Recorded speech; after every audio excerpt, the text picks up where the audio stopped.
নমস্কার বন্ধুরা, ভগবান শ্রীকৃষ্ণের কৃপায় নিশ্চয়ই সবাই খুব ভালো আছেন। মানুষের জীবনে কিছু প্রশ্নের উত্তর খুঁজে পাওয়া সহজ নয়।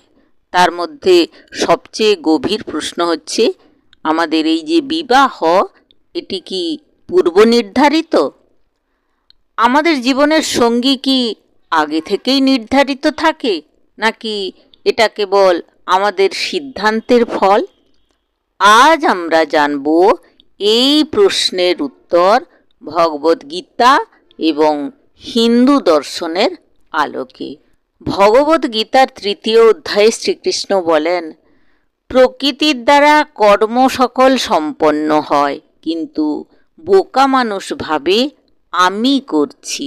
অর্থাৎ আমাদের জীবনের অনেক কিছুই আমরা কিন্তু করি না, বরং প্রকৃতি বা ঈশ্বরের ইচ্ছা আমাদের মাধ্যমে কাজ করায়।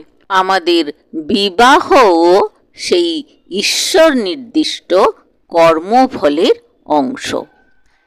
হিন্দু দর্শনে বলা হয়, প্রত্যেকটা মানুষের জীবন ৩ রকমের কর্ম থাকে: সঞ্চিত, প্রারব্ধ এবং ক্রিয়মান। সঞ্চিত কর্ম হলো আগের সব জন্মের জমে থাকা কাজ, আর প্রারব্ধ কর্ম হলো সেই অংশ যা এই জন্মে ফল দিচ্ছে, আর ক্রিয়মান কর্ম হচ্ছে আমরা এখন যা করছি। এই যে আমাদের বিবাহ বলুন, জন্মস্থান বলুন, পরিবার, এমনকি সন্তানও এই প্রারব্ধ কর্মের অংশ, অর্থাৎ এগুলো আগেই নির্ধারিত। তবে আমাদের ব্যবহার, ভালোবাসা, মানসিকতা দিয়ে আমরা সম্পর্কের এই গতিটাকে পরিবর্তন করতে পারি মাত্র। প্রত্যেকটা বিবাহ শুধু দেহের নয়, 2 আত্মার মিলন, মনের মিলন। দুজন মানুষ একে অপরের জীবনে আসে কোনো কারণে, হয়তো পুরনো কোনো কর্মফল মেটাতে, হয়তো একে অপরকে সাহায্য করতে, আবার হয়তো একসঙ্গে আত্মিক উন্নতির পথে এগোতে। তাই বলা হয়, যাদের সঙ্গে আমাদের গভীর আত্মিক সম্পর্ক, তাদের সঙ্গেই ঈশ্বর মিলিয়ে দেন।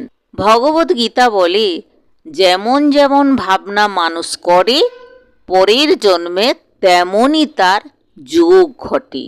অর্থাৎ আমাদের চিন্তা, আমাদের আকাঙ্ক্ষা, ভালোবাসা সব কিছু ভবিষ্যতের সম্পর্ক তৈরি করে। আজ আমরা যাকে চাইছি, যার প্রতি আকর্ষণ বোধ করছি, হয়তো সেই আত্মা পূর্বজন্মেও আমাদের সঙ্গে যুক্ত ছিল। তবে মনে রাখবেন, বিবাহ যদি পূর্ব নির্ধারিত হয়, তবুও তার সুখ বা তার দুঃখ নির্ভর করে আমাদের বর্তমান আচরণের উপর। ঈশ্বর শুধু পথ দেখান, কিন্তু কেমনভাবে চলবো সেটা আমাদের হাতে। ভালোবাসা, শ্রদ্ধা, সহানুভূতি আর ক্ষমার মাধ্যমে আমরা যে কোনো সম্পর্ককে সুন্দর করতে পারি। তাই ভাগ্য যেমনই হোক, কর্ম দিয়েই আমরা জীবন বদলাতে পারি। দেখবেন, জীবনে অনেক সময় এমন কাউকে পাবেন যার সঙ্গে প্রথম দেখা হয়, তবুও মনে হয়, আরে একে তো আমি অনেক আগে থেকে চিনি, একে তো মনে হয় জন্ম জন্মান্তর থেকে চিনি। এই যে অনুভূতি, এটি কিন্তু কাকতালীয় নয়, এটি পূর্বজন্মের আত্মিক সংযোগের প্রমাণ। এমন সংযোগ অনেক সময় বিবাহে রূপ নেয়। গীতা আমাদের শেখায়, যা ঘটে তা ভালোর জন্য ঘটে, যা ঘটেছে সেটাও ভালোর জন্য ঘটছে, আর যা ঘটবে তাও ভালোর জন্যই ঘটবে। তাই বিবাহ হোক বা বিচ্ছেদ, সবই ঈশ্বরের পরিকল্পনার অংশ।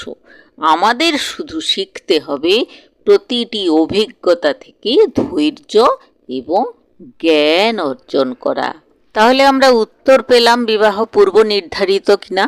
হ্যাঁ, অনেকাংশে এটি পূর্বজন্মের কর্মের ফল, কিন্তু এর যে সুখ, স্থায়িত্ব, গভীরতা নির্ভর করে আমাদের বর্তমান কর্ম, মনোভাব এবং ঈশ্বরের প্রতি বিশ্বাসের উপর।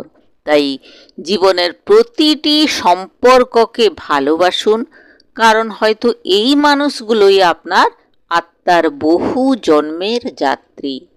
তো বন্ধুরা, যদি এই ভিডিওটি আপনাদের ভালো লেগে থাকে তো অবশ্যই লাইক এবং সাবস্ক্রাইব করতে ভুলবেন না।